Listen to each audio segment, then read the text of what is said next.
आज हम बात करेंगे एक केस का।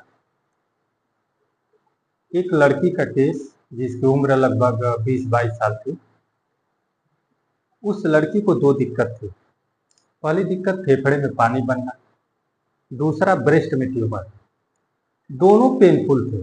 खास करके पानी जब फेफड़े में बनता था तो बहुत ज़्यादा दर्द होता था। वो हॉस्पिटल में गई, एक दो बार उसका पानी निकाल दिया गया, जो भी दवा दी गई हो। कुछ दिन आराम रहा, फिर फेफड़े में पानी बनना शुरू हो गया। तब वह हमारे पास आई। जनरली इस तरह के केस कठिन होते भी हैं और हम लोगों को कठिन लगते भी हैं। हमने शुरुआती दौर में वैसे ही मेडिसिन दी जैसे जनरली हर होम्योपैथिक फिजिशियन देता है। हमने मोडालिटी के आधार पे उसको ब्राइनिया 200 में टीडीएस में 1 हफ्ता दिया, तो जो फेफड़े में पानी बनना था वो कम हो गया और वहाँ का दर्द भी कम हो गया। और कुछ दिन में यह कह सकते हैं कि जो भी हुआ हो, फेफड़े का पानी बनना बंद हो गया और वह दर्द भी खत्म हो गया। लेकिन दूसरी समस्या बनी हुई थी ब्रेस्ट ट्यूमर का। ये मैं जानता था कि सही नहीं है और हमारा सिलेक्शन भी सही नहीं है। जनरली हम लोगों के दिमाग में कोनियम, कैल्केरिया फ्लोर, साइलेसिया, कार्बोएनमेलिस इस तरह की मेडिसिनें आती हैं। हमने भी बिना मेहनत किए ऐसी दवा देना शुरू किया, लेकिन कोई लाभ नहीं हुआ। न तो ट्यूमर की साइज में कमी हो रही थी और न तो उसका दर्द बंद हो रहा था।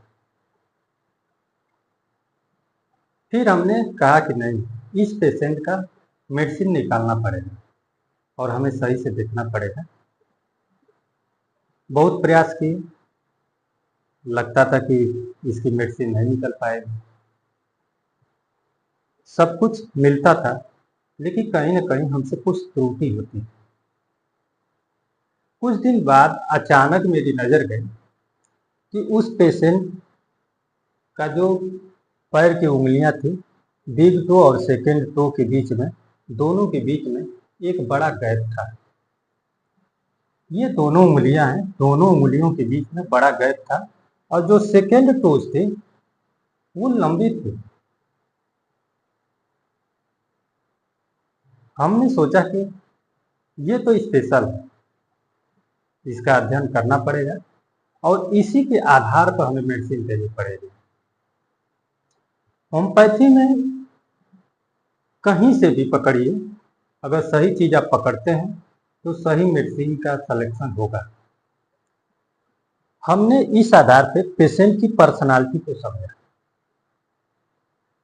दरअसल वो मेरे सामने जिस तरीके से अपने आप को रख रही थी वह उसका रूप नहीं था। यह मुझे पहचानने भी मुझसे गलती हो रही थी। इस तरीके का जिस पर्सनालिटी के अंदर पाया जाता है, दो उंगलियों के बीच में गैप, जनरली ऐसे लोग इंट्रोवर्टेड होते हैं, अंतर्मुखी स्वभाव के होते हैं। कई लोग रहें, कहीं भी रहें, वह लगता है कि अकेले हैं और अकेले रहना पसंद भी करते हैं। मैंने बाकी लक्षण मिलाया और मैं सरप्राइज हुआ कि मैं नेट्रम्यूट सिंगल डोज दिया।